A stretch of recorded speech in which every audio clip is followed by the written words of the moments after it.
എന്റെ പൊന്ന് സാറേ, സത്യത്തെ അലമ്പുണ്ടാക്കാൻ വേണ്ടി അല്ല കേട്ടോ. താൻ ഇങ്ങോട്ട് മാറിയെന്നെ, ഇങ്ങോട്ട് മുമ്പോട്ട് പാടോ.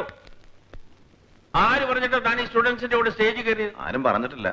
സിറ്റുവേഷൻ എങ്ങനെയാ ഞാനും കയറിയെന്നേ ഉള്ളൂ. എന്ത് സിറ്റുവേഷൻ? സാറേ, ഡ്രംസ് വായിക്കുന്ന ഷെല്ലി എന്ന പയ്യനെ ഭീഷണിപ്പെടുത്തി ഹോസ്റ്റലിട്ട് പൂട്ടിരിക്കുക. ആര് പൂട്ടിയത്? ഷെല്ലിയെ സ്വാമി ഹോസ്റ്റൽ റൂമിൽ പൂട്ടിയിട്ടിരിക്കുക സാർ. അപ്പൊ പിന്നെ ഇവരെന്നാ ചെയ്യാനാ സാറ് പറ? ഞാൻ പിന്നെ മ്യൂസിക്കിന്റെ ഫീവറിലും കയറുകയും ചെയ്തു. പിന്നെ ഈ പിള്ളേരായിട്ട് തല്ലുമ്പോ ഞാൻ എങ്ങനെ സാറേ നോക്കി നിൽക്കുന്നത്? ആരും പറഞ്ഞിട്ട് കാര്യമില്ല, എന്റെ തലവിധി എന്ന് പറഞ്ഞാൽ മതിയല്ലോ. നിങ്ങളൊക്കെ പൊക്കോളി. താൻ അവിടെ നിന്ന് താൻ ആ ഡ്രംസ് പ്ലേ ചെയ്തത് എനിക്ക് വളരെ ഇഷ്ടപ്പെട്ടു. പിന്നെ ആ തല്ലും അതൊരു അത്യാവശ്യമായിരുന്നു. ആ തല തെറിച്ചവന്മാർക്ക് രണ്ട് കിട്ടേണ്ട കാലം കഴിഞ്ഞതാ. തന്നെപ്പോലെ ഒരുത്തൻ ഈ കോളേജിൽ ഉണ്ടായിരുന്നെങ്കിൽ ഞാനൊന്ന് നെഞ്ചു വിരിച്ച് നടന്നേനെ.